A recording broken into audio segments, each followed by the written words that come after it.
ابو سفیان شام سے ایک قافلہ جس میں 50,000 سونے کے سکے اور ہر قسم کا سامان موجود تھا لے کر مکہ کی طرف جا رہا تھا، لیکن یہاں ایک مسئلہ تھا۔ ابو سفیان کو مکہ پہنچنے کے لیے مدینے سے گزرنا لازمی تھا اور مدینہ میں مسلمان اس قافلے کو لوٹنے کے لیے تیار بیٹھے تھے۔ اب سوال یہ پیدا ہوتا ہے کہ مسلمان کیسے قافلے کو لوٹ سکتے ہیں، اور وہ بھی رمضان کے مہینے میں؟ اصل میں بدر کی جنگ سے 1 سال پہلے جب مسلمان مکہ سے ہجرت کر کے مدینہ آئے تھے تو وہ اپنے ساتھ کچھ لے کر نہیں آئے تھے۔ ان کے پاس صرف وہ کپڑے تھے جو انہوں نے پہنے ہوئے تھے۔ مکہ والوں نے مسلمانوں کے گھر، زمینیں اور سب کچھ بھیج دیا تھا، تو اصل میں مسلمان قافلے کو لوٹ نہیں رہے تھے بلکہ وہ اپنے سے لوٹے ہوئے سامان کا بدلہ لے رہے تھے۔ ابو سفیان جو اس قافلے کا ہیڈ تھا اس ٹینشن میں تھے کہ اگر وہ اس راستے سے گیا تو مسلمان تو اس کو چھوڑیں گے نہیں، تو اس نے اپنا راستہ بدلا اور مکہ ایک خط بھجوایا کہ مکہ والے جلد سے جلد اس قافلے کی حفاظت کے لیے پہنچے۔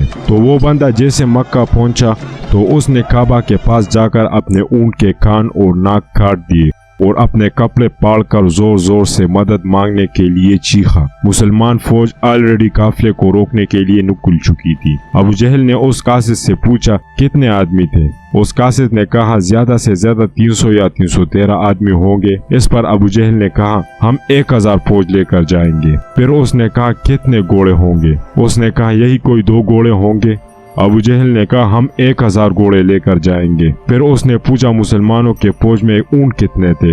اس نے کہا یہی کوئی 70۔ ابو جہل نے کہا ہم 170 لے کر جائیں گے۔ ابو سفیان کا قافلہ مین روڈ کو چھوڑ کر کسی اور راستے سے نکلا اور مسلمانوں کی پوچھ سے بچ کر بھاگ گیا۔ تو اب لڑائی کی کوئی ضرورت نہیں تھی کیونکہ قافلہ تو بچ گیا، لیکن ابو جہل نے کہا کہ اب اگر قافلہ بچ بھی جائے ہم انہیں نہیں چھوڑیں گے کیونکہ ان کے ایک ایک بندے کو مارنے کے لیے ہمارے پاس 3 لوگ موجود ہیں۔ حضرت محمد صلی اللہ علیہ وآلہ وسلم نے اپنے فوج کو بدر کے پہلے کنویں کے پاس پڑاؤ ڈالنے کا حکم دیا تو ایک صحابی نے آ کر پوچھا یا رسول اللہ یہ جگہ آپ نے اللہ کے کہنے پر چوز کی ہے یا مشورے سے؟ تو آپ صلی اللہ علیہ وآلہ وسلم نے جواب دیا کہ یہ تو ہم نے مشورے سے چوز کی ہے۔ تو اس نے کہا کہ اگر ہم آگے جا کر پڑاؤ ڈالیں تو وہاں پانی بھی زیادہ ہے اور ہم دشمنوں کو کنووں پر قبضہ کرنے سے بھی روک دیں گے۔ آپ صلی اللہ علیہ وآلہ وسلم کو ان کا مشورہ پسند آیا اور پوری فوج آدھی رات کو اس جگہ سے اس جگہ منہ ہوئی۔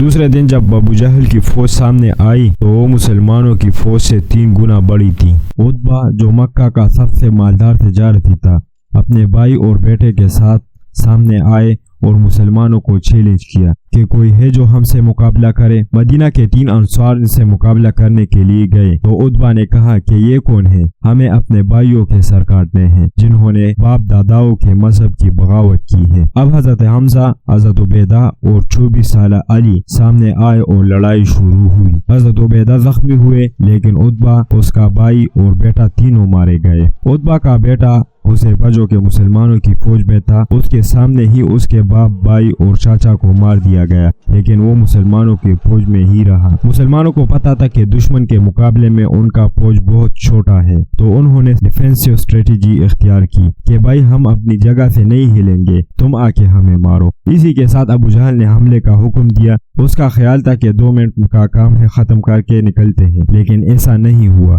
بلکہ آہستہ آہستہ ایک مسلمان کے بدلے 5 کافر مرنے لگے۔ کافروں کی فوج پیچھے ہٹ گئی اور ٹینشن میں پڑ گئی کہ یار ہم ان سے 3 گنا زیادہ ہے اور ہم ان کو اپنی جگہ سے نہیں ہلا پا رہے۔ اب مسلمانوں نے اپنی صفوں کو بدلا اور فریش لوگوں کو سامنے لا کر کھڑا کیا۔ ابو جہل نے دوبارہ مسلمانوں پر حملہ کرنے کا حکم دیا لیکن پھر وہی ہوا اور کافر فوج پیچھے ہٹنے لگی، لیکن اس بار مسلمانوں نے ان پر حملہ کر دیا اور کافروں کی فوج بدر کو چھوڑ کر ہر طرف بھاگنے لگی۔ دوستو اس جنگ میں ابو جہل مارا گیا۔